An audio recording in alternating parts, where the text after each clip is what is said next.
अस्सलाम वालेकुम व्यूअर्स, आप देख रहे हैं ज़ैब एफएम डिजिटल और मैं हूं आपका होस्ट अतीक रफीक मेमन। और आज की इस एपिसोड को ऑब्वियसली एक नई सीरीज के साथ हम आपके साथ आज मुलाकात कर रहे हैं। ज़ैब एफएम डिजिटल के ऊपर आपने बहुत सारे प्रोग्राम्स देखे हैं, सुने हैं, एंड देन अगेन ये प्रोग्राम अपने आप में एक बहुत ही बड़ा एक इनोवेटिव सॉर्ट ऑफ कॉन्सेप्ट है, जिसमें आपकी बहुत ही डिफरेंट मौज़ूआत के ऊपर रहनुमाई करने की हम पूरी पूरी कोशिश करेंगे। जी हाँ, इस प्रोग्राम का नाम है दी डेवलपमेंट डोर्स, और इस प्रोग्राम के अंदर हम आपकी जो मुलाकात करवाएंगे क्लिनिकल साइकोलॉजिस्ट होंगे, साइकोलॉजिस्ट होंगे, या ह्यूमन बिहेवियर की स्टडी के ऊपर जिनके एक वास्ट एक्सपीरियंस है, उन एक्सपर्ट से इंशाल्लाह आपकी मुलाकात करवाई जाएगी। और इसी फील्ड से रिलेटेड कि आपका करियर क्या होना चाहिए, या जस्ट लाइक बहुत सारे डिसऑर्डर्स होते हैं लोगों के। मोस्ट ऑफ द टाइम्स लोग एंजाइटी का शिकार होते हैं, मेंटल डिस्टर्बेंस होती है, और उसकी वजह से मेंटल हेल्थ बहुत डिस्टर्ब हो जाती है। एंड देन अगेन हम अगर बहुत सी और भी चीजें देखें तो आपकी फिजिकल लाइफ के साथ साथ आपकी जो सोशल या मोरल या जस्ट लाइक एस्थेटिकल लाइफ भी तबाह हो जाती है।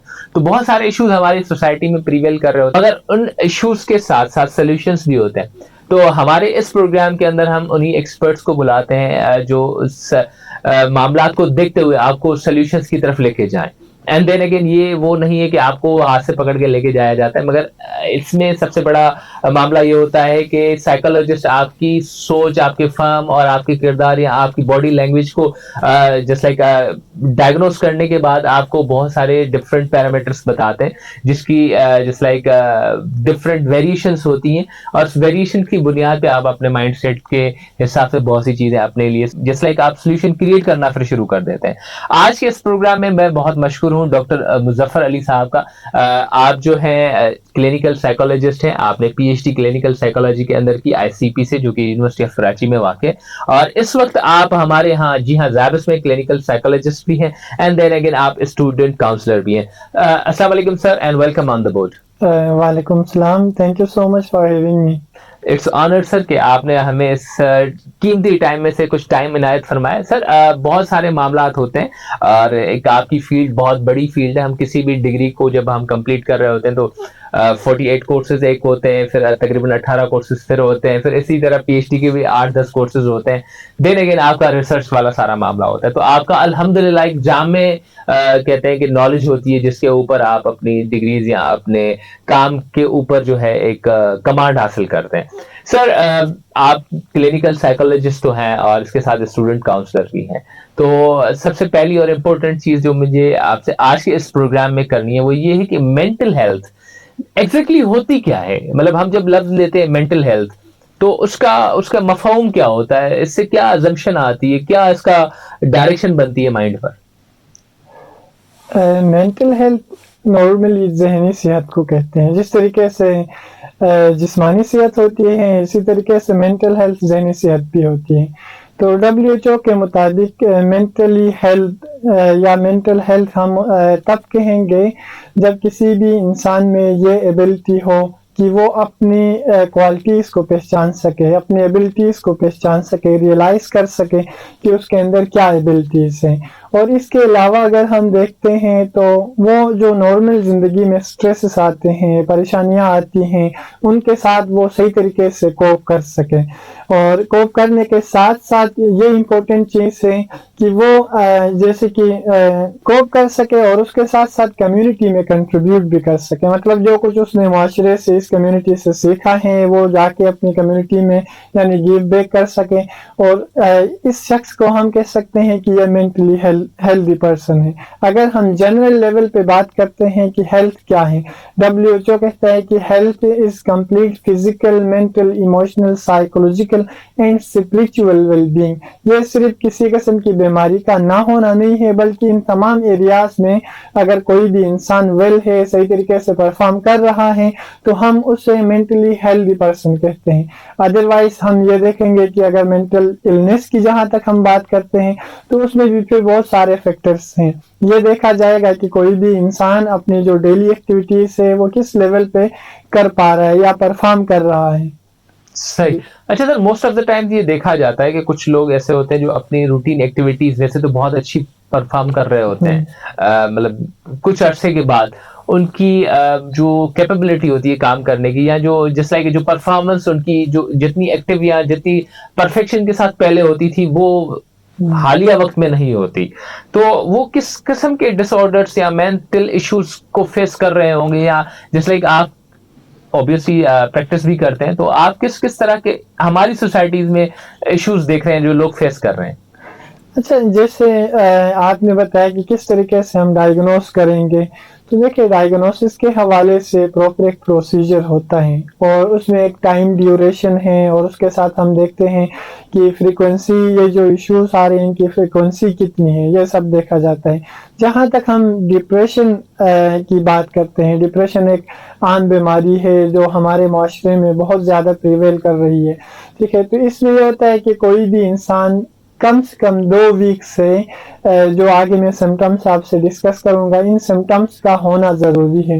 اور یہ جو سمٹمس ہے فریکوینٹلی یعنی وہ ایکسپیرینس کر رہا ہو, ایسا نہیں ہے کہ 1-2 دنوں تک وہ بندہ سیڈ رہا, ڈسٹرب رہا, اس کے بعد دوبارہ سے ریکور کر گیا, تو یہ ڈپریشن نہیں کہلاتی, بلکہ ڈپریشن کے لیے پراپر ایک کرائٹیریا ہے, جیسے کہ 2 ویکس کا کرائٹیریا.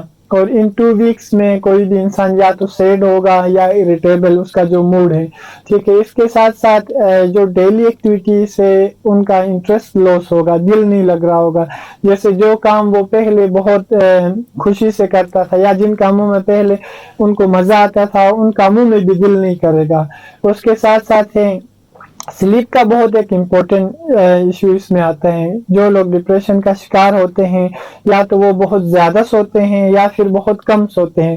تو یہاں پہ بھی ہمیں دیکھنے کی ضرورت ہے کہ بہت زیادہ سے کیا مطلب ہے یا بہت کم سے کیا مطلب ہے. جو نارمل ریکمینڈڈ سلیپ ہے 7 سے لے کے 9 گھنٹے کی سلیپ ہے. اگر 7 سے یا 9 گھنٹے ان سے کم یا زیادہ اگر وہ سو رہا ہے تو اس کا مطلب ہے یا تو وہ انسومنیا کا شکار ہے یا پھر وہ ہائپر سومنیا کا شکار ہے.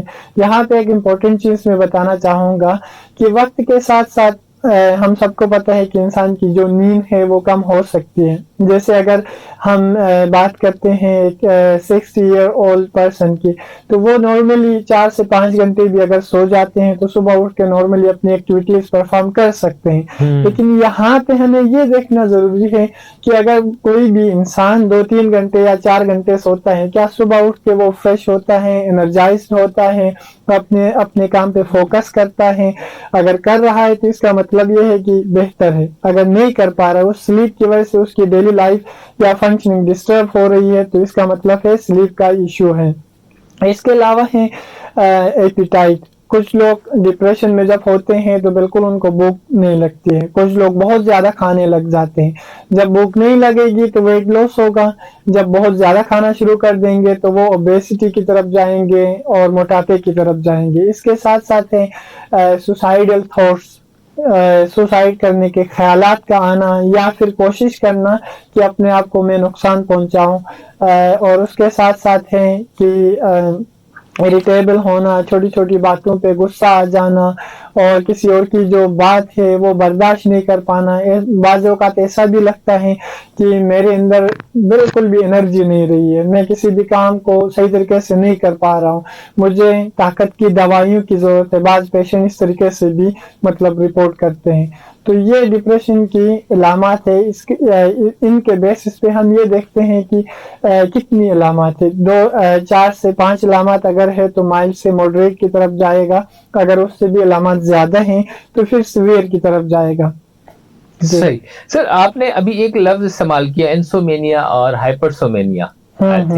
اس کے بارے میں تھوڑا اگر ہمیں بتا سکیں آپ, یہ کیونکہ آپ نے دیکھیں ہر انسان کا میں نے دیکھا ہے کہ نیند کا بڑا پرابلم ہے, یا تو کوئی کم کرتا ہے کوئی زیادہ کرتا ہے, اور اس کو آئیڈیا ہی نہیں ہوتا کہ وہ ڈپریشن فیز سے گزر رہا ہے. اور جو 2 یہ ٹرمز ہیں مجھے بڑی ہی لگا کہ ان کے اندر بہت ہی وائٹلٹی ہوگی, تو میں چاہوں گا اگر آپ اس پہ ہمیں تھوڑا بتا سکیں. اچھا دیکھیں, انسومنیا کا مطلب ہوتا ہے کہ لیک آف سلیپ یا سلیپ کی کمی. تو اس حوالے سے اگر ہم دیکھتے ہیں تو جو لوگ سونے کی کوشش کرتے ہیں تو ڈیفیکلٹی ہوگی, وہ سو نہیں پائیں گے. ان کو نیند اگر نارملی آدھا گھنٹے میں 10 منٹ میں اگر نیند آ رہی تھی تو ابھی 2 گھنٹے 3 گھنٹے لگ جائیں گے, ان کو نیند نہیں آئے گی. جب وہ بڑی مشکل سے سو بھی جاتے ہیں تو ان کو پھر سلیپ کو مینٹین رکھنا ایک ڈیفیکلٹ عمل ہوگا. ٹھیک ہے, ہلکی سی آواز سے وہ جاگ جائیں گے, اور جب جاگ جائیں گے تو دوبارہ سونے میں ان کو ڈیفیکلٹی ہوگی. تو یہ ہے انسومنیا. مطلب آپ प्रॉपरली नींद ले नहीं पा रहे हैं, जिसे हम कहते हैं कि रिस्टोरेटिव स्लीप जो जिसे हम डीप स्लीप भी कहते हैं, वो उस डीप स्लीप तक वो नहीं पहुंच सकेंगे। जबकि हाइपरसोमनिया का मतलब ये है कि जैसे 7 से 9 घंटे की जो स्लीप है ये जरूरी है किसी भी नॉर्मल इंसान को बेहतर तरीके से फंक्शन करने के लिए।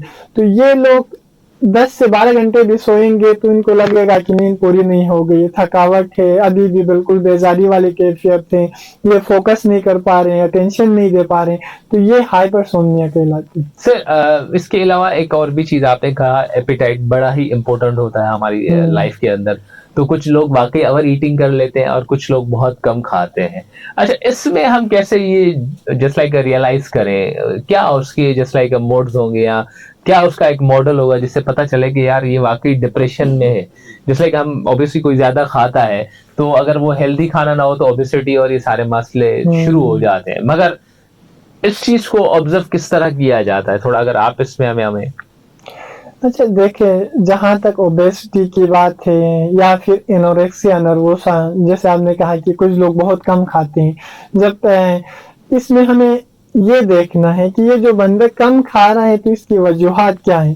क्या ये स्लिम दिखने के लिए या माशरे में अपने आप को एक स्मार्ट पर्सन शो करने के लिए ऐसा कर रहा है, और उसके बेसिस पे बिल्कुल ये अपनी प्रॉपर डाइट है वो नहीं ले रहा है, जो एसेंशियल डाइट जिसे हम कहते हैं, जो एक किसी भी इंसान को प्रॉपरली या बैलेंस फंक्शन करने में ज़रूरी है, तो वो भी नहीं ले रहा है। तो इस सिचुएशन में हमें ये देखना पड़ेगा कि क्या ये ईटिंग डिसऑर्डर्स की तरफ जा रहा है या फिर ये डिप्रेशन की वजह से नहीं खा रहा है। ठीक है, तो अगर डिप्रेशन की वजह से नहीं खा रहा है तो इसमें दूसरी जो इलामात जैसे पहले मैंने डिस्कस किया वो भी मीट कर रही होंगी। लेकिन अगर ये जो सोशल या कल्चरल एक नॉर्म है कि खूबसूरत दिखना है तो पतले हो जाओ, अगर उस बेसिस पे अपने आप को ये कमजोर से कमजोर तर कर रहा है तो ये फिर ईटिंग डिसऑर्डर्स की तरफ जाएगा। ईटिंग डिसऑर्डर्स में भी एनोरेक्सिया नर्वोसा कहा जाता है। या फिर कोई भी इंसान है जो बहुत ज्यादा खा रहा है विदाउट एनी रीजन, तो फिर हम ये देखेंगे कि क्या इसकी डायग्नोसिस डिप्रेशन की तरफ है, क्या डिप्रेशन की वजह से ये ज्यादा खा रहा है, या फिर इसके अलावा एक पर्सनैलिटी कैरेक्टरिस्टिक है, या शुरू से ही एक पैटर्न चला आ रहा है, या फिर ये है कि वो जो बंदे हैं वो पहले से इसी पैटर्न पे सेट हैं। अगर डिप्रेशन की वजह से आ रहा है तो फिर हम अलग से ये नहीं कहेंगे कि इसको ईटिंग डिसऑर्डर का मसला है, तो हम डिप्रेशन को ही देखेंगे। अच्छा सर, हम मोस्ट ऑफ द टाइम्स ये भी देखते हैं, ये थोड़ा हटके से सवाल है कि ओवर ईटिंग एंड ये कहें कि बहुत कम खाना एक अलग मिसाल है। ठीक इसी तरह से हम कुछ लोग देखते हैं जो मतलब बगैर मुद्दे की भी बात कर रहे होते हैं, बस बोलते ही जाते हैं, या जस्ट लाइक कोई भी चीज आप बता रहे हैं और मादर के साथ मैं आपको बीच में बोल पड़ा कि भाई ये यूं नहीं होता, यूं होता है, यूं होता है। जैसे हम कहते हैं नीम हकीम खतरा जान वाला मामला भी, कि इल्म उसके पास इतना होता नहीं है, मगर वो सुनी सुनाई पर भी ज्यादा, और वो कहता है जो मेरी बात है वो ये। तो क्या ये भी मेंटल हेल्थ का एक डिसऑर्डर है, या इसको आपके टर्म में कुछ कहते हैं? इसके बारे में थोड़ा अगर हमें बताएं। देखें, एक्सेसिव टॉकिंग जिसे हम कहते हैं, बहुत ज्यादा बातें करना। कोई भी इंसान है वो जब किसी ग्रुप में है तो एक ये नॉर्म है कि सबको मौका दिया जाता है, बोलने का वक्त दिया जाता है, उसकी बात को कंप्लीट करने का मौका दिया जाता है। जब कोई भी बंदा एक्सेसिव टॉकिंग की तरफ जाता है, किसी को बोलने का मौका ही नहीं दे रहा है, किसी की सुन भी नहीं रहा है, अपने आप बोले जा रहा है, तो ये भी मेंटल इलनेस की एक अलामत है। हम जनरल लेवल पे अगर देखते हैं कि warning signs of mental health, ठीक है, तो इनमें से एक्सेसिव टॉकिंग एक वार्निंग साइन है। या फिर कोई भी इंसान बिल्कुल खामोश रहता है, बात ही नहीं करता है, चुप हो जाता है। अगर किसी सोशल गैदरिंग में जाता है या इवन क्लासरूम्स की अगर हम बात करें, कुछ स्टूडेंट्स बिल्कुल भी नहीं बोलेंगे, लेकिन क्लासरूम से जो ही वो बाहर निकलते हैं तो बोलना शुरू कर देते हैं। तो इसे कहते हैं कि म्यूटिज्म। फॉर एग्जाम्पल, कोई भी पर्सन अगर किसी एक स्पेसिफिक जगह में खामोश हो जाते हैं, वहां पे बिल्कुल भी नहीं बोलता है, तो उसे हम कहते हैं कि सिलेक्टिव म्यूटिज्म। ये एक साइकोलॉजिकल प्रॉब्लम है जिसको प्रॉपर थेरेपी के जरिए इसको रिकवर किया जा सकता है, बेहतर बनाया जा सकता है। सही सर। अच्छा, आपसे बातें करते हुए एक लफ्ज मैंने अभी सीखा कि warning signs of mental health. Sir अभी मैं आपसे बातें जब कर रहा था तो मैंने एक बहुत अच्छी एक चीज सीखी जिससे मुझे एक आइडिया भी आया। फॉर एग्जांपल एक घर है तो पेरेंट्स होते हैं, बड़े होते हैं घर में, या हम कहते हैं किसी ऑफिस में काम करते हैं तो ऑब्वियसली हमारे बॉसेस होते हैं या मैनेजर्स होते हैं, या एजुकेशन इंस्टीट्यूशंस के अंदर होते हैं तो हमारे टीचर्स होते हैं, मेंटोर्स होते हैं। समवॉट अगर वो देखते हैं कि भाई क्लास की परफॉर्मेंस अच्छी नहीं है, या घर में लोगों का बिहेवियर अच्छा नहीं है, या ऑफिस में लोगों की परफॉर्मेंस और बिहेवियर अच्छा नहीं है, and they gonna try to diagnose the issues. तो आपने एक लफ्ज इस्तेमाल किया, warning signs of mental health.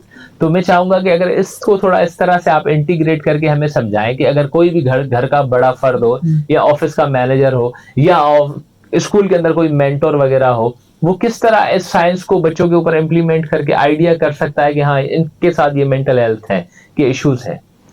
देखिए आपने बहुत मेरे ख्याल में खूबसूरत बात की। वार्निंग साइंस क्या हो सकती है, ठीक है, जिनके बारे में हम अंडरस्टैंड कर सके, अपने प्यारों को या जानने वालों को हम प्रॉपर्ली गाइड कर सके कि देखें ये वार्निंग साइंस आ रही, तो बेहतर है कि आप कहीं पे जाके कंसल्ट कर लें। तो सबसे पहले मैंने डिप्रेशन से ही डिस्कस किया था कि वहाँ पे जो सिम्टम्स मैंने बताए ये भी वार्निंग साइंस है। इसके अलावा कोई भी ऐसी एक्टिविटी जो इससे पहले यूजुअली नहीं हो रही थी, अचानक से उसके बिहेवियर में तब्दीली आना शुरू हो गई। पहले हंस के बात करते थे, सबके साथ बैठते थे, अपने ख्यालात शेयर करते थे, लेकिन अचानक से खामोश होना शुरू हो गए। ठीक है, पहले हंसते थे, अब चुप हो गए, या फिर छोटी छोटी बातों में गुस्सा करने लग गए, इरिटेट होना शुरू हो गए। और उसके साथ साथ है कि पहले मतलब बहुत ज्यादा पुरुमित थे, अचानक से मायूसी की तरफ चले गए, या फिर पहले नॉर्मल थे, सब सही चीजें चल रही थी, लेकिन अचानक से बहुत ज्यादा पुरुमित होना शुरू हो गए। मैं तो दुनिया फतह कर सकता हूँ, मैं तो ये कर सकता हूँ, मैं वो कर सकता हूँ। तो ये तमाम जो इलामात थे ये वार्निंग साइंस कहलाती हैं। जैसे कि कानों में आवाजों का सुनाई देना, ऐसी आवाजें जो नॉर्मली सुनाई नहीं देती हैं, जैसे हम यहाँ पे बैठे हैं और मैं बात कर रहा हूँ, आप सुन रहे हैं, आप बात कर रहे हैं, मैं सुन रहा हूँ, लेकिन इसके अलावा भी कोई आवाज सुनाई दे रही है। जैसे हम साथ बैठे हैं, हमारे अलावा भी कोई शख्स यहाँ पे उनको दिखाई दे रहा है, उनको सुनाई दे रहा है, या फिर उनको लगता है कि मेरे जहन में ऐसे ख्यालात आ रहे हैं कि मैं किसी को नुकसान पहुंचाऊं, या फिर कोई मेरे खिलाफ है, मेरे खिलाफ कोई प्लानिंग कर रहा है। तो ये तमाम जो बातें हैं ये वार्निंग साइंस कहलाते हैं। तो इससे हम अंदाजा लगा सकते हैं कि इसके बिहेवियर में पहले से तब्दीली आ गई है। कोई भी ऐसा बिहेवियर जो नॉर्मल से हट के हो तो हम कह सकते हैं कि ये वार्निंग साइन है। सही। अच्छा sir, most of the time जैसे आपने एक लफ्ज इस्तेमाल किया म्यूटिज्म का भी, इस तरह कुछ मैंने लोग देखेंगे मोनोलॉग करते हैं, मतलब आपस में, मतलब जब उनको एक स्पेस मिलता है, या जस्ट लाइक वो अपने एक सेफ जोन स्पेस पे खड़े होते हैं तो आपस में खुद से ही बातें करना शुरू कर देते हैं, सवाल भी खुद करते हैं, जवाब भी ये करते हैं। या कुछ लोगों से हम बात कर रहे होते हैं तो वो कहते हैं आपने हमें यूं नहीं कहा था, आपने हमें यूं भी कहा था, आपने हमें यूं भी कहते। तो आप जैसा एक कहते हैं ना कि इंसान जब बात कर रहा होता है तो स्टेट ऑफ कंडीशन हर टाइम हर मौजू के हिसाब से चेंज होती है। तो अगर मैं अपनी प्रीवियस चीजों को किसी को इंटीमेट करता हूँ कि तुमने मुझे उस टाइम ये कहा था, हालांकि वो उस टाइम की कंडीशन, स्टेट ऑफ माइंड भी चेंज था, कंडीशन भी चेंज थी, और मैं उसको कोट कर रहा हूँ आज, जबकि एक स्टेटस और कंडीशन बिल्कुल चेंज है। तो क्या ये लोग भी नौजुला मना ये कह सकते हैं कि मेंटल हेल्थ के इश्यूज के अंदर कहीं ना कहीं? बिल्कुल। देखें, जैसे साइकोलॉजी में भी अगर हम देखते हैं, डायग्नोसिस के हवाले से भी हम देखते हैं, तो साइकोलॉजी में बेसिकली दो किस्म की बीमारियां हैं। एक को कहते हैं हम न्यूरोसिस, ठीक है, और दूसरी है साइकोसिस। इन दोनों में बेसिक फर्क ये है कि एक में इंसान का जो रियलिटी कांटेक्ट होता है वो इंटेक्ट होता है, मतलब रियलिटी कांटेक्ट उनका सही होता है, जबकि साइकोसिस में हम बात करते हैं तो किसी भी इंसान का रियलिटी कांटेक्ट नहीं रहता है। ठीक है, उनको यानी ये पता नहीं होता है कि वो कहाँ पे बैठे हैं, वो किससे बात कर रहे हैं, आज डेट क्या है और क्या वक्त हो रहा है, उसको इस चीज का बिल्कुल भी पता नहीं होता है। ठीक है, और उसके साथ साथ इन दोनों के हवाले से अगर हम देखें तो न्यूरोसिस ट्रीटेबल है, ठीक है, उसको हम ब्रेक कर सकते हैं, लेकिन साइकोसिस की जहां तक हम बात करते हैं तो उसमें टाइम लग जाता है, या बाज़ औक़ात पूरी जिंदगी वो साथ चलती है, क्रोनिक डिजीज की तरह। जैसे कि शिज़ोफ्रेनिया की अगर हम बात करें या फिर बाइपोलर की अगर हम बात करें, तो इनको ये नहीं कह सकते हैं कि बिल्कुल मैं ट्रीट कर लूँगा और ये बिल्कुल ठीक हो जाएँगे। इनका रिलैप्स रेट बहुत ज़्यादा हाई होता है। आपने इलाज कर लिया, सब चीज़ें सही हो गई, कुछ अरसे के बाद दोबारा से रिलैप्स हो सकता है, ठीक है? तो ये इसी तरीके से सारी ज़िंदगी चलती रहती है। अगर न्यूरोसिस की बात करें, जो ट्रीटेबल है, जो इवन अगर माइल्ड से मॉडरेट है, तो ये अपनी मदद आपके तहत भी इंसान यानी काफ़ी हद तक कंट्रोल कर सकता है। इसमें एंजाइटी है, इसमें डिप्रेशन है, और जबकि साइकोसिस की हम बात करते हैं तो शिज़ोफ्रेनिया और बाइपोलर डिसऑर्डर इसमें आ जाते हैं। जैसे आपने कहा कि अपने आप बातें करना भी मेंटल इलनेस की एक अलामत है, लेकिन ये देखना पड़ेगा कि अपने आप जो बातें कर रहे हैं वो किस हद तक कर रहे हैं। क्या एक पर्सन है जब घर में, क्लास में या किसी पब्लिक सेटिंग में भी अपने आप बातें करना शुरू कर देते हैं, या फिर अकेले रहते हैं किसी मिशन के लिए, किसी गोल को सेट करने के लिए बात करते हैं। अगर ये माइल्ड लेवल पे है तो ठीक है, एक्सेप्टेबल है, लेकिन वो हर टाइम अपने आप से बातें करते हैं, बड़बड़ाते रहते हैं, तो ये एक साइकोलॉजिकल डिसऑर्डर है। अच्छा सर, एक बहुत ही इंटरेस्टिंग सी चीज मेरे जहन में आ रही है, शायद मेरे लिए इंटरेस्टिंग हो और हमारे व्यूवर्स के लिए भी। Sir, most of the time जो लोग मोनोलॉग करते हैं, आपस में बात कर रहे होते हैं, तो कभी कभार उनका जो डायलॉग्स होते हैं बड़े हार्श होते हैं। हम अक्सर देखते हैं लोग बिजनेस वगैरह की वजह से कुछ इस तरह के डिप्रेशन में रहते हैं कि वो अक्सर अपने आप से बात, उससे मुझे ये कहा था, उससे मुझे इतनी पेमेंट लेनी है, ये करना है, मुझे आज ये करना है, ये करना है। और उनकी बातों में जब वो एक स्टेट ऑफ माइंड चेंज होना शुरू हो जाता है, एग्रेशन बढ़ना शुरू हो जाती है, तो वो अब्यूज भी करते हैं और वार्निंग्स भी देते हैं, इवन थ्रेट्स भी करते हैं कि मैं उसको छोड़ूंगा नहीं, ये कर दूंगा, मैं वो कर दूंगा, उसका ये तो फिलहाल। तो आपसे अभी मैं बात करते हुए एक लफ्ज सीखा कि साइकोसिस के अनक्योरेबल है, और उसमें मतलब जैसे एक अनक्योरेबल नहीं कह सकता, ऑब्वियसली कि उसमें हमें बहुत ज्यादा टाइम चाहिए होता है उसकी क्योर करने के लिए बनिस्बत न्यूरोसिस के, ठीक है? अब ये जो स्टेट है, क्या ये आगे जाके साइकोसिस बन जाती है या इससे भी एक्सट्रीम हो सकती है? अच्छा, अगर ये एक्सट्रीम हो सकती है तो ये कितना खतरनाक हो सकता है एक इंसान के लिए? क्या वाकई वो किसी और की जान भी ले सकता है? देखिए, डिप्रेशन के हवाले से जहाँ तक हम बात करते हैं तो उसमें भी साइकोसिस की अलामत हो सकती हैं, जैसे कि डिप्रेशन विद साइकोटिक फीचर्स का एक डायग्नोसिस है, तो उसमें कुछ साइकोटिक फीचर्स हैं, लेकिन वो इतने ज़्यादा डोमिनेंट नहीं है जितने अलग से जो हम साइकोसिस को डायग्नोस करते हैं तो उसमें होते हैं। तो हम ये नहीं कह सकते हैं कि अगर डिप्रेशन में भी कोई साइकोसिस का अगर एक इवेंट आ रहा है या कोई अलामत आ रही है तो ये क्योरेबल नहीं होंगे, बल्कि न्यूरोसिस की जितनी भी डिसऑर्डर्स हैं वो क्योरेबल हैं, लेकिन साइकोसिस में फिर टाइम लग जाता है, तो उसमें उसको आप मैनेज कर सकते हैं मेडिसिन के ज़रिए। यहाँ पे ये भी देखा जाता है कि कुछ लोग कहते हैं कि आप सिर्फ थेरेपी से कवर कर सकते हैं, कुछ लोग कहते हैं कि आप सिर्फ मेडिसिन से कवर कर सकते हैं। यहाँ पे ये अंडरस्टैंड करना बहुत ज़रूरी है कि थेरेपी प्लस मेडिसिन अगर कहीं पे दे देते हैं तो वो वहाँ पे जो एक रिकवरी रेट है वो बहुत ज़्यादा है। अगर सिर्फ थेरेपी पे चलाएंगे तो बहुत ज़्यादा टाइम लगेगा और पूरी ज़िंदगी मेडिसिन के साथ ही मतलब वो चल जाएगी। अच्छा, देखिए, मैंने साइकोसिस के हवाले से आपसे डिस्कस किया था।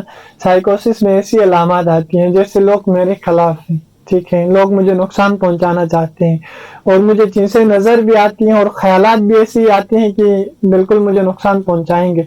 तो उस सिचुएशन में क्या करते हैं, ये जो पेशेंट्स होते हैं सेल्फ डिफेंस के तौर पे किसी और को मार भी सकते हैं, लेकिन ये बहुत कम केसेस होते हैं। अगर इस हवाले से बात करते हैं तो बहुत सारे लोग ये सोचते हैं कि कोई भी अगर साइकोलॉजिकल डिसऑर्डर का शिकार है तो वो बहुत ज़्यादा मतलब ये कि नुकसान करेगा, वो किसी को मार देगा, ऐसा नहीं होता। ये बहुत, अगर हम 100 में से देखें तो 5% या 10%, बल्कि लेस देन 5% केसेस में हो सकता है कि वो ज़्यादा सीवियर हो, किसी को नुकसान पहुंचा सकता हो। हाँ, अगर हम डिप्रेशन की बात करते हैं, यहाँ पे जैसे मैंने पहले भी कहा था कि सुसाइडल आइडिएशंस, अगर ख्यालात आ रहे हैं तो वो अपने आप को मार सकता है, ठीक है, या किसी और को भी मार सकता है इस सिचुएशन में। क्यों? क्योंकि उनकी जो प्रॉपर एक थिंकिंग है वो स्टॉप हो गई, या लॉजिकल थिंकिंग या रेशनल थिंकिंग जिसे कहते हैं वो स्टॉप हो गई, तो उस सिचुएशन में वो किसी को मार सकता है। اگر سائیکوسس میں ہو، لیکن ڈپریشن میں ہے، مائلڈ ہے، تو وہ مطلب اتنے زیادہ خطرناک نہیں ہوتے ہیں. صحیح سر.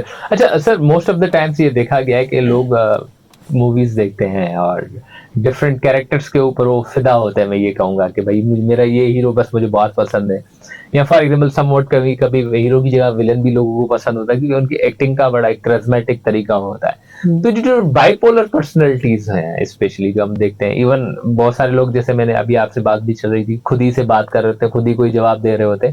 تو bipolar disorder mental health کے اندر کیا آپ سمجھتے ہیں کتنا بڑا ایک نقصان ہوتا ہے ایک انسان کا؟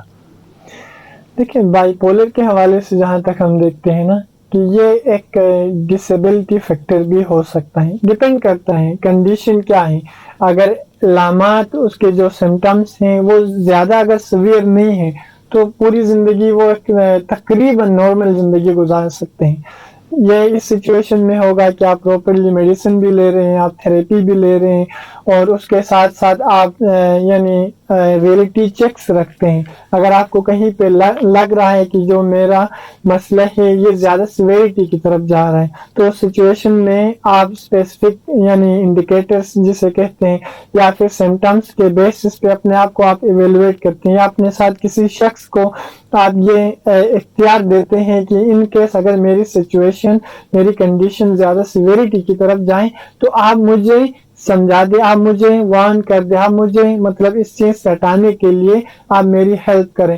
وہ ان کا بھائی بھی ہو سکتا ہے، دوست بھی ہو سکتے ہیں، ان کے پیرنٹس بھی ہو سکتے ہیں. ٹھیک ہے، تو اس سچویشن میں اس کو مینیج کرنے میں آسانی ہوتی ہے. بائی پولر ایکچولی ہے کیا؟ سب سے پہلے اگر ہم اس پہ بھی بات کریں تو زیادہ امپورٹنٹ ہوگا. دیکھیں، بائی پولر میں دو پولس ہوتے ہیں. ایک پول میں مینیا ہوتا ہے جبکہ دوسرے پول میں ڈپریشن ہوتا ہے. مینک فیس میں انسان چلا جاتا ہے تو وہ ہمیشہ ایک ایلیویٹڈ ایکسپینسو موڈ میں ہوگا. ان کو لگے گا کہ وہ پوری دنیا فتح کر سکتا ہے، اس کے اندر اتنی انرجی ہوتی ہے کہ وہ کسی کو مطلب یہ ہے کہ کسی کو مطلب پچھاڑ بھی سکتا ہے. لیکن اگر وہ پورا دن پوری رات کام بھی کرے گا، اسے تھکاوٹ کا احساس بالکل بھی نہیں ہوگا. اگر مینک فیس میں ہے تو اسے ایک گھنٹے کی، اس کی صرف ایک گھنٹے کی نیند 24 گھنٹوں میں بالکل پرفیکٹ ہوگی اس کے لیے. صبح اٹھے گا بالکل فریش اٹھے گا، اپنے کام پہ اگین فوکس کرے گا، اور اس کے ساتھ ساتھ اسپینڈنگ بہت زیادہ ہوتی ہے. اگر 50,000 روپے بھی آپ اسے دے دیں تو 1-2 گھنٹے کے اندر وہ جیب خالی کر کے آ جائے گا. اور اس کے ساتھ ریگلس ڈرائیونگ زیادہ ہوتی ہے. اگر وہ کہیں پہ ڈرائیونگ کر رہے ہیں تو بہت سپیڈ سے جائے گا کیونکہ وہ ہائپر ہوتے ہیں، بالکل ایک انرجی والی کیفیت میں ہوتے ہیں. تو اسے نقصان کا ایک جو خطرہ ہوتا ہے وہ کم اس کو فیل ہوتا ہے. ایسا لگتا ہے کہ کچھ بھی نہیں ہوگا، میں آرام سے نکل جاؤں گا. اور اس کے ساتھ ساتھ اگر ڈپریشن کی بات کریں تو ڈپریشن میں جیسے نارمل علامات ہیں، سیڈ موڈ ہوتا ہے، اور لیک آف ایپیٹائٹ ہے، سلیپ کے ایشوز ہیں، اور ہوپ لیسنس ہے، ہیلپ لیسنس ہے، سوسائڈل تھاٹس ہیں، سوسائڈل آئیڈیشن ہے. تو ان 2 فیزز میں وہ رہتا ہے. تو اس کی وجہ سے ان کو پراپرلی میڈیسن دیتے ہیں. میڈیسن میں بھی مختلف میڈیسن ہوتے ہیں، جو سائیکوٹکس ہوتے ہیں، موڈ اسٹیبلائزرس ہوتے ہیں، SSRIs یا اینٹی ڈپریسنٹس ہوتی ہیں، جس کے ذریعے ان کے موڈ کو مینیج کیا جاتا ہے اور ان کی بیماری کو پراپرلی ٹیک کیئر کیا جاتا ہے، جس کے بیسس پہ وہ اپنی ایک نارمل زندگی گزار سکتا ہے. اور جیسے اگر ہم اسی بات کو آگے بڑھائیں، موسٹ آف دا ٹائمس ہم اسٹوڈنٹس کے بہت سارے مسئلے دیکھتے ہیں. تو کرنٹلی آپ اسٹوڈنٹ کے اندر جو اسپیشلی مینٹل ہیلتھ کے ایشوز کو، کس طرح کے ایشوز آپ دیکھ رہے ہیں اسٹوڈنٹس کے اندر؟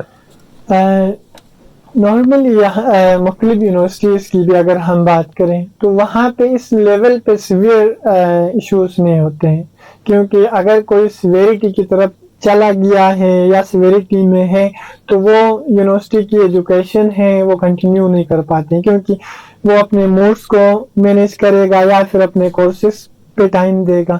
لیکن یہاں پہ جو یونیورسٹیز میں ایشوز ہوتے ہیں وہ مائلڈ سے ماڈریٹ لیول پہ زیادہ دیکھے گئے ہیں، جیسے کہ ڈپریشن کے ایشوز ہیں، انزائٹی کے ایشوز ہیں، ایگزام انزائٹی کے ہیں، اسپیسیفک فوبیاز کے ہیں، سوشل انزائٹی کے ہیں، اور اس کے ساتھ ساتھ سبسٹینس یوز کے بھی ہوتے ہیں. لیکن وہ ڈپینڈ کرتا ہے.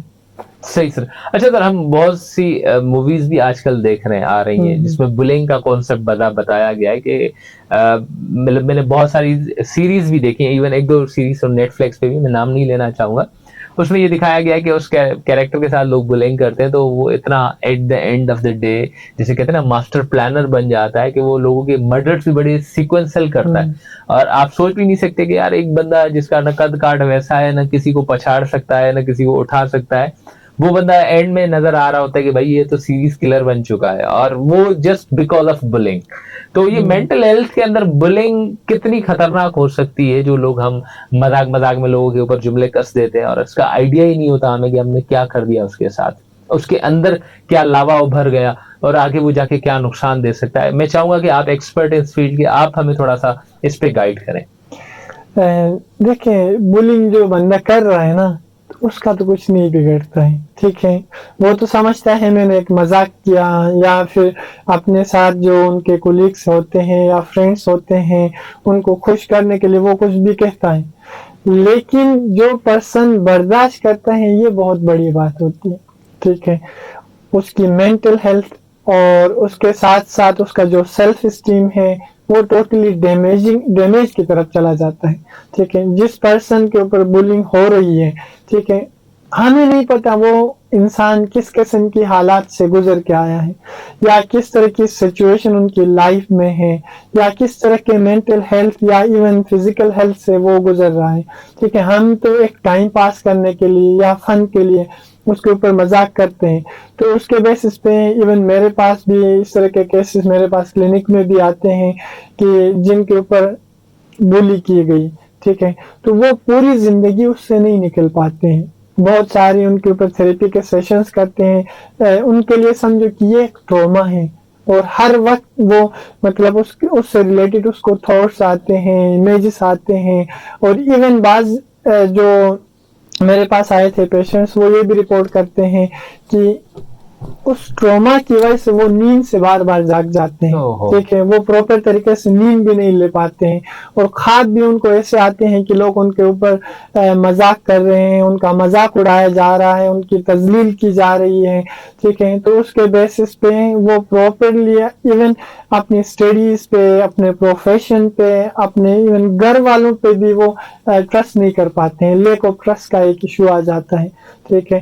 اور اس کے ساتھ ساتھ پھر وہ ایک نارمل زندگی ہے جو دوسرے لوگ گزار رہے ہیں وہ گزار نہیں پاتے ہیں. اس کی وجہ یہ ہے, ان کو لگتا ہے کہ شاید کسی ایک اسپیسیفک ٹریٹ یا کریکٹرسٹک کی وجہ سے ان کا مذاق اڑایا گیا ہے. اگر وہ دوسرے لوگوں کے سامنے جائیں گے, ان سے بات کریں گے, تو ان کی باتوں سے ان کا اور بھی زیادہ مذاق اڑایا جائے گا, تو ان کا کانفیڈنس بھی لو ہو جاتا ہے, سیلف اسٹیم لو ہو جاتا ہے. تو یہ ایشوز بہت زیادہ ہیں. اچھا, سب کانشیس اسٹیٹ بھی ان کا جنریٹ ہو رہا ہوگا, اوبیسلی ان کو ہر چیز میں یہ لگتا ہوگا کہ ہمیں اس طرح تو پرسیو نہیں کر رہے ہیں معاملات. اچھا سر, ہم بہت سی چیزیں جسٹ لائک اگنور بھی کرتے ہیں اپنی لائف کے اندر, ہمیں آئیڈیا بھی نہیں ہوتا کہ ہم مینٹل ہیلتھ کے ڈس آرڈرس میں پھنس چکے ہیں, یا ہم اس کو ہم ایکچولی کسی لوگ ہوتے ہیں جو کہتے ہیں بھائی میرا ویژن ہے, مجھے یہ بننا ہے, فار ایگزامپل. اب وہ اس کی کیپیسٹی ہوتی ہے یا نہیں ہوتی, مگر اس کی ضد ضرور ہوتی ہے. لفظ میں استعمال کر رہا ہوں, ضد. تو ضد لفظ بیسیکلی مینٹل ہیلتھ کا آپ سمجھتے ہیں کہ کتنا بڑا نقصان ہے, یا کس قسم کا ڈس آرڈر ہے یہ ضد؟ اکثر بچوں میں پایا جاتا ہے, بڑوں میں پایا جاتا ہے, بس مجھے چاہیے تو چاہیے, مجھے کرنا ہے تو کرنا ہے, میرے کو یہ ہونا ہے تو ہونا ہے, مجھے یہ حاصل کرنا ہے تو کرنا ہے. اس وجہ سے میں آپ سے یہ سوال کر رہا ہوں کہ ہم اپنی سوسائٹی میں کہیں نہ کہیں ایسے کریکٹر دیکھتے ضرور ہیں, اور دیکھتے ہیں تو ہمیں آئیڈیا ہونا چاہیے کہ یہ مینٹل ہیلتھ کا ایشو ہے, کیا ہے.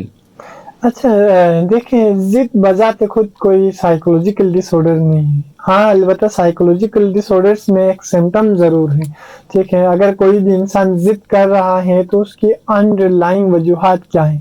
ہم جیسے کہ ہمارے پاس کوئی بھی پیشنٹ آتا ہے, آ کے اپنے سمٹمس جب ڈسکس کرتا ہے تو ہم ایک دم سے ڈائگنوز نہیں کرتے ہیں, بلکہ ہم اس کی پراپرلی ہسٹری لیتے ہیں, اس کی فریکوینسی دیکھتے ہیں, اس کی سیویریٹی دیکھتے ہیں, اور اس کے ساتھ جو یعنی اس کے علاوہ جتنے بھی سمٹمس ہیں ان کو ملا کے پھر ہم کسی ڈائگنوسس کی طرف چلے جاتے ہیں. اب اگر کوئی بچہ ضد کر رہا ہے تو اس کی الگ وجوہات ہو سکتی ہیں, یا اگر کوئی بڑا ہے جو ضد کر رہا ہے اس کی الگ وجوہات ہو سکتی ہیں. اگر ضد کی بھی بات کریں تو اس میں بھی پازیٹیو اور نیگیٹو دونوں पहलू इसमें शामिल हैं। एक बंदा है जब वो उसका फॉर एग्जाम्पल मजाक ही उड़ाया जाता है तो वो ये जिद बना लेता है कि मैं अपनी इस क्लास में फर्स्ट पोजीशन लेके दिखाऊंगा, और वो उस जुस्तजू में रहता है और अपने अल्फाज को अपने अमल में तब्दील कर देता है, और उसका जो अमल है एक बेहतरीन रिजल्ट लेके सामने आता है।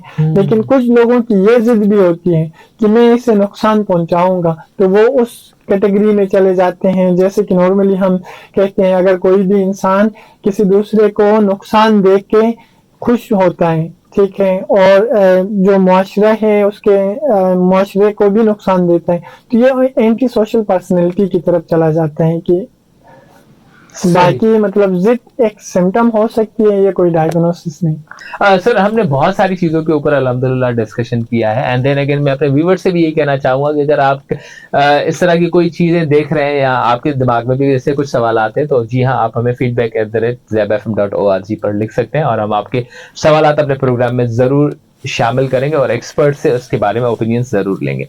सर हमने बहुत सारी चीजों पे डिस्कशन कर लिया, तो एक और भी साइट होती है, जैसे हमने अभी थोड़ी देर पहले कहा कि पॉजिटिव रिजल्ट आ रहे हैं या नेगेटिव आ रहे हैं, उसके हिसाब से हमें मेजर करना पड़ेगा कि जिद किस चीज की है। अच्छा, तो अब जब हम किसी भी फेज से गुजर रहे हैं, जैसे हमने डिप्रेशन या सारी चीजें हम देख रहे हैं, चाहे ऑफिस हो या घर हो या स्कूल वगैरह हो, तो इस चीजों की क्योर की तरफ, क्योंकि आपने मेडिसिन भी बताया और आपने कहा कि कुछ सेशंस भी उनके साथ करने पड़ते हैं, तो ये किस तरह इनकी क्योर होती है, क्या होता है और किस स्टेजेस पे मेडिसिन का इस्तेमाल होता है और किस स्टेजेस पे आपको सेशंस करने पड़ते हैं? Thank you so much. अगर इनके ट्रीटमेंट के हवाले से बात करें तो दो पहलू है ना। पहला जो है उसमें हम मेडिसिन के जरिए ट्रीट करते हैं, और सेकेंडली साइकोथेरेपी। जहाँ तक मेडिसिन की बात करते हैं वहाँ पे एक प्रॉपरली ट्रेंड कंसल्टेंट साइकिट्रिस्ट होते हैं जो मेडिसिन प्रेस्क्राइब करते हैं, और उसके साथ साथ जो क्लिनिकल साइकोलॉजिस्ट होते हैं वो थेरेपी करते हैं। थेरेपी के हवाले से मैं थोड़ा सा कहना चाहूँगा कि थेरेपी बेसिकली मुख्तलिफ किस्म की होती है, जैसे कि बिहेवियर थेरेपी है, कोग्निटिव बिहेवियर थेरेपी है, डायलेक्टिक बिहेवियर थेरेपी है, स्कीमा थेरेपी है। तो यहाँ पे देखते हैं कि ये जो पर्सन है इसका डायग्नोसिस क्या है, ठीक है, डिप्रेशन में है, एंजाइटी में है, या किसी पर्सनैलिटी डिसऑर्डर में है या ईटिंग डिसऑर्डर में है, तो उसके बेसिस पे आप सिलेक्ट करते हैं कि कौन सी थेरेपी और कौन सी टेक्निक इस पेशेंट के लिए ज़्यादा बेहतर होगी। अगर पाकिस्तान में हम जो प्रैक्टिस करते हैं नॉर्मली हम यहाँ पे एक्लेक्टिक अप्रोच फॉलो करते हैं, तो इसमें यह होता है कि हम सीबीटी कॉग्निटिव बिहेवियर थेरेपी की जो टेक्निक्स हैं उनको उठा के हम अपने पेशेंट पे अप्लाई करते हैं। कॉग्निटिव बिहेवियर थेरेपी बेसिकली इंसान की थिंकिंग पे काम करता है, जो हमारी मेल एडाप्टिव थिंकिंग है उसके बेसिस पे हमारे इमोशंस चेंज हो जाते हैं और उसके बेसिस पे हमारा बिहेवियर चेंज हो जाता है। तो आप जब थिंकिंग को बेहतर बना लेते हैं आपका बिहेवियर ऑटोमेटिकली बेहतर हो जाता है, और उसके साथ साथ आप यानी आरईबीटी करते हैं और डिफरेंट थेरेप्यूटिक टेक्निक्स हैं, जैसे कि मेडिटेशंस हैं, रिलैक्सेशन एक्सरसाइजेस हैं, उसके ज़रिए हम पेशेंट को एक काम या रिलैक्स वाली कंडीशन में लेके आते हैं और आहिस्ता आहिस्ता उसमें बेहतरी आना शुरू हो जाती है। और इसके अलावा एक इम्पोर्टेंट चीज़ यहाँ पे मैं बताना चाहूँगा वो ये है कि कोई भी इंसान अगर अपनी परेशानी किसी से भी शेयर करे तो उसकी परेशानी आधी हो जाती है। हम ये समझते हैं कि अगर हम थेरेपी में नहीं जाएंगे या फिर हम इलाज नहीं करवाएंगे तो कोई फर्क नहीं पड़ेगा। बिल्कुल फर्क पड़ेगा। आप थेरेपी नहीं करवाएंगे, आप ट्रीटमेंट नहीं करवाएंगे तो जो मसला है वो ज्यादा सिवियरिटी की तरफ जा सकता है। अगर आपके अंदर दो इलामात हैं, दो सिम्टम्स हैं, तो वो सिम्टम्स फर्दर खराब हो सकते हैं, फर्दर डिटोरियोरेट हो सकते हैं। और एक ये भी हो सकता है कि आप पहले उस बीमारी को मैनेज कर सकते थे लेकिन अभी मैनेज भी नहीं कर पा रहे हैं। पहले मेडिसिन से वो बीमारी ठीक हो सकती थी लेकिन अभी मेडिसिन भी असर नहीं कर रही है। सम टाइम इस कंडीशन में भी लोग चले जाते हैं। सही सर। अच्छा sir, most of the times मैंने ये भी देखा है कि काफी सारे लोग, अगर फॉर एग्जांपल मुझे ये रियलाइज हो जाए कि मेरे मेंटल इश्यूज या मेंटल हेल्थ डिस्टर्ब हो चुकी है, تو میں ڈاکٹر کے پاس جاتا ہی نہیں ہوں, اور جانے سے پہلے میں سوچتا ہوں یار کیا کہیں گے لوگ, اور یہ کیا مطلب میں پاگلوں کے ڈاکٹر کو اپنے پاس دکھانے جا رہا ہوں اور میں پاگل ہو گیا ہوں, نہیں مجھے نہیں جانا چاہیے. یہ جو ہماری حماقتیں ہوتی ہیں, اوبیسلی چوٹ لگتی ہے تب بھی ہم ڈاکٹر کے پاس جاتے ہیں, دل کا دورہ پڑتا ہے تو ہارٹ اسپیشلسٹ کے پاس جاتے ہیں, آنکھوں کا پرابلم ہوتا ہے تو آئی سرجنس یا آئی اسپیشلسٹ کے پاس جاتے ہیں, NLTs کے بعد بھی جاتے ہیں جب ہمارا ناک واک کا مسئلہ ہو جائے. ٹھیک اسی طرح سے یہ ایک ذہنی تناؤ کے شکار کے بعد آپ یا کسی مسئلے کی وجہ سے آپ کے مینٹل ہیلتھ کے ایشوز ہیں, اگر اس میں لوگ کوتاہی کرتے ہیں, اپنا علاج نہیں کرواتے, تو ان کے لیے آپ کیا کہنا چاہیں گے؟ دیکھیں ہمارے معاشرے میں اس طرح کی باتیں پہلے سے چلی آ رہی ہیں کہ اگر کوئی بھی سائیکٹرسٹ کے پاس جا رہے ہیں یا سائیکولوجسٹ کے پاس جا رہا ہے تو اس کا مطلب ہے کہ وہ پاگل ہے. تو اس سے کم کا تو کوئی سوچتا ہی نہیں, ٹھیک ہے یہ پاگل ہے, یہ اوپر سے مطلب اس کا ذہن کام نہیں کر رہا ہے اسی وجہ سے جا رہے ہیں. اگر ڈیولپ جو کنٹریز ہیں ہم ان کے حوالے سے دیکھیں یا ان کی بات کریں تو ہمیں پتہ چلتا ہے لوگ سر درد کے لیے پیناڈول کھانے کے بجائے وہ کاؤنسلنگ کے لیے جاتے ہیں. تو اس سر درد کی وجوہات کیا ہیں؟ کوئی بھی ایک ایسا مسئلہ جو میں حل نہیں کر پا رہا ہوں, یا میری زندگی میں کوئی بھی ایک ایسا ایشو ہے, ایک ایسا پرابلم ہے جس کے ساتھ میں کوپ نہیں کر پا رہا ہوں, تو میرے سر میں درد ہوتا ہے اور اس سر درد کے لیے میں پیناڈول لے لیتا ہوں. پیناڈول سے ہوتا ہے کیا ہے, عارضی طور پہ مجھے فائدہ ضرور ہوتا ہے, سر درد میں 1 گھنٹے 2 گھنٹے کے لیے آرام میں نے محسوس کیا, لیکن اس 1-2 گھنٹے کے بعد دوبارہ سے سر درد ہونا شروع ہو جاتے ہیں. تو یہ کیا ہے, یہ ہماری لیک آف پرابلم سولونگ کی وجہ سے ہوتا ہے. ٹھیک ہے, ہماری کوپنگ اسٹریٹجیز بہتر نہیں ہے, ہم ٹھیک طریقے سے جو ہماری زندگی میں چل رہا ہے اس کو ڈیل نہیں کر پا رہے ہیں, تو اس وجہ سے یہ ایشو آ رہا ہے. تو ہم اس ایشو کو ڈیل کریں گے تو ہمارا سر درد آٹومیٹکلی ٹھیک ہو جائے گا. اور بہت سارے لوگ اس لیے بھی نہیں آتے ہیں کہ اگر ساتھ والے ہمسائے کو پتہ چلا یا کسی اور نے دیکھ لیا یا کسی کلاس فیلو نے یا کسی کولیگ نے دیکھ لیا تو کیا ہوگا. تو ان کو لگتا ہے کہ اسٹگمیٹائز کیا جائے گا, ان کو نہ ہی کوئی جاب دے گا, نہ ہی اس سے کوئی رشتہ رکھنا چاہے گا, نہ اس سے کوئی دوستی کرنا چاہے گا. تو اس ڈر کی وجہ سے وہ اپنی تھیریپی, اپنی کاؤنسلنگ یا اپنی ٹریٹمنٹ کی طرف نہیں آتے ہیں. تو یہاں پہ ہمیں کوشش یہ کرنا چاہیے, جس طریقے سے جسمانی بیماری ہے اسی طریقے سے ذہنی بیماری بھی ہے. ٹھیک ہے, اس کا بھی اگر ہم علاج کروا لیتے ہیں تو اس کا بالکل مطلب جس طریقے سے جسمانی بیماری سے کیور ہوتا ہے انسان, اسی طریقے سے اس بیماری سے بھی آپ صحت یاب ہو سکتے ہیں. تو ہمیں لوگوں کے بجائے اپنا دیکھنا چاہیے. ٹھیک ہے, کوئی چیز اگر مجھے پریشان کر رہی ہے تو میں جا کے اس کا پراپرلی ایک علاج کرواؤں, یہ میرے لیے بہتر ہے, نہ کہ میں پوری زندگی اس بیماری کے ساتھ گزار دوں. تو یہاں اس پلیٹ فارم کے ذریعے بھی میری ریکمنڈیشن, میری ریکویسٹ تمام سننے والوں سے, دیکھنے والوں سے یہ ہوگی کہ وہ اگر اپنے معاشرے میں, اپنے گھر میں, اپنے یار دوستوں میں کسی ایسے شخص کو دیکھتے ہیں جو پریشان ہے لیکن کوشش کرنے کے باوجود بھی وہ تھیریپی کے لیے نہیں جا پا رہے ہیں یا کاؤنسلنگ کے لیے نہیں جا پا رہے ہیں یا میڈیسن لینے کے لیے نہیں جا پا رہے ہیں, تو اسے انکریج کرنا چاہیے, نہ کہ ہم اسے ڈی گریڈ کریں. جب ہم انکریج کریں گے تو بہت سارے لوگ ایسے ہیں جو سامنے آئیں گے اپنی بیماری کا علاج کروانے کے لیے. WHO کا ریسنٹ میں نے ایک سروے دیکھا, اس میں یہ کہا جا رہا ہے کہ ہر 4تھا بندہ, ہر 4th پرسن کسی نہ کسی قسم کی سائیکولوجیکل بیماری میں مبتلا ہے. تو اس کا مطلب یہ ہے کہ ہمیں ایک دوسرے کو انکریج کرنا چاہیے, ہمیں ایک دوسرے کو سپورٹ کرنا چاہیے, نہ کہ ایک دوسرے کو ہم آوازیں کسنا شروع کریں یا اسٹگمیٹائز کرنا شروع کریں یا پھر اسٹیریوٹائپس کا شکار بنا کے اس کو ڈسکریمنیٹ کرنا شروع کریں, بلکہ اس کو ہم سپورٹ کریں تاکہ ہم ایک صحت مند معاشرے کو جنم دے سکیں. Thank you sir. بہت ساری چیزیں, بہت سارے فروٹفل ڈسکشنز ہم آپ کے ساتھ کر رہے تھے, کیونکہ ٹائم اپنی اختتام کی طرف جا رہا ہے اور ٹائم کو میں قید کر نہیں سکتا, مگر لاسٹلی ایک آخری چیز اس مینٹل ہیلتھ سے چاہوں گا کہ آپ ہمیں اس میں گائیڈ دیں. موسٹ آف دا ٹائمس ہم یہ سوچتے ہیں کہ ہم کیسے جائیں گے, جو بھی ہمارے مائنڈ سیٹ میں آتا ہے کہ ہم ایک فائنل اسٹیج پہ یہ پہنچتے ہیں کہ مجھے ڈاکٹر کے پاس نہیں جانا, مگر میں اپنے آپ میں وہ سمٹمس یا وہ وارننگز دیکھ چکا ہوں جو مجھے مینٹل ہیلتھ کے سمٹمس واضح طور پہ نظر آ رہے ہیں. تو کیا کچھ ٹپس ایسی ہیں کہ جس کے تھرو میں اپنے آپ کو اسٹیٹ آف مائنڈ میں واپس لے کے آ سکوں؟ کوئی ایکسرسائز ایسی یا کوئی ایسی چیز جیسے ہم نے کہا کہ ریلیکسیشن تھراپی ہو گئی، اس طرح کوئی ایسی چیز اگر آپ میڈیٹیشن ہو گیا، کوئی ایسی چیز اگر آپ ہمیں سجیسٹ کر سکتے ہیں ہمارے ویورز کو؟ جی بالکل، بہت ساری ٹیکنیکس ہیں لیکن سب سے امپورٹنٹ یہ ہے کہ کمیونیکیشن. ٹھیک ہے، اگر آپ کسی بھی پریشانی کا شکار ہیں آپ شیئر کریں.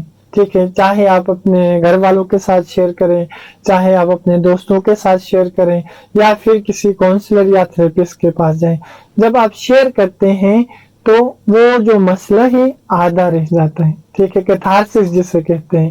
اور اس کے علاوہ یہ ہے کہ آپ ڈیپ بریدنگ کر سکتے ہیں. ڈیپ بریدنگ نوز سے آپ انہیل کریں گے. ٹھیک ہے، ایک لمبی سی سانس لیں، تھوڑی دیر کے لیے آپ بریدنگ کو ہولڈ کریں، پھر منہ سے آپ ایکزیل کر لیں. تو یہ ایک بریدنگ ایکسرسائز ہے. اگر اسی ایکسرسائز کو آپ 5 سے 10 منٹ تک کریں گے تو آپ بالکل ریلیکس محسوس کرنا شروع کریں گے. اور اس کے ساتھ ساتھ ہے کہ اپنا ایک سوشل سرکل جو ہے نا اس کو ہمیشہ قائم رکھیں اور اس کو وسیع کریں. جتنے زیادہ آپ کے فرینڈس ہوں گے آپ اتنے زیادہ ہی خوش رہیں گے. ٹھیک ہے، اور اس کے ساتھ ساتھ یہ ہے کہ آپ مارننگ واک پہ چلے جائیں. مارننگ میں اگر نہیں جا سکتے ہیں تو آپ کسی بھی ٹائم پہ واک کر سکتے ہیں. کم سے کم 40 منٹ سے 1 گھنٹے تک آپ ڈیلی بیسس پہ واک کریں. اور ایک ہیلدی آپ ڈائٹ کا استعمال کریں، بیلنس آپ رکھیں. ٹھیک ہے، ہر چیز میں. اور آپ اپنے ورک کی حد تک ہی رکھیں. جیسے آپ جاب کو اپنے گھر لے کے جائیں گے، گھر کو آپ جاب میں لے کے آئیں گے تو آپ ہمیشہ ایک کنفیوژن کا شکار رہیں گے. تو کوشش یہ کریں کہ جاب میں یا پھر آپ کی جو ورک لائف ہے اس کو وہاں تک ہی چھوڑ کے جب آپ گھر چلے جائیں گے تو آپ فریش ہو کے گھر جائیں گے. ٹھیک ہے، اور اس کے ساتھ ساتھ یہ ہے کہ آپ اپنے کولیگس کے ساتھ، اپنے فرینڈس کے ساتھ، یار دوستوں کے ساتھ اچھے تعلقات رکھیں. ان کو ہمیشہ سے انکریج کریں. جب آپ کسی دوسرے کو انکریج کریں گے تو آپ ہمیشہ خود بھی موٹیویٹڈ رہیں گے. جب آپ دوسرے کی مدد کریں گے تو آپ کو یعنی ایک ایسی خوشی محسوس ہوگی جو آپ کسی بھی یعنی قیمت پہ اسے خرید نہیں سکتے ہیں. تو میں یہ ریکمینڈ کروں گا کہ خود بھی خوش رہیں اور دوسروں کو بھی آپ خوش رکھیں. سر تھینک یو سو مچ، آپ نے اپنے قیمتی ٹائم میں سے ٹائم دیا اور بہت ساری چیزوں سے ہمیں مستفید فرمایا، ہمیں بہت ساری اچھی اچھی tips the. And really honoured کہ آپ ہمیں اس شو میں ہمارے ساتھ جوائن کیا، اور اوبیسلی آپ ہر ویک میں ہمارے ساتھ ہوں گے، ڈفرینٹ ٹاپکس پہ ہم بات کریں گے. سو ویورز، اس وقت ٹائم ہو جاتا ہے اپنے پروگرام کو اختتام کی طرف لے جانے کا، تو میں چاہوں گا آپ سے اجازت، فی امان اللہ کریم.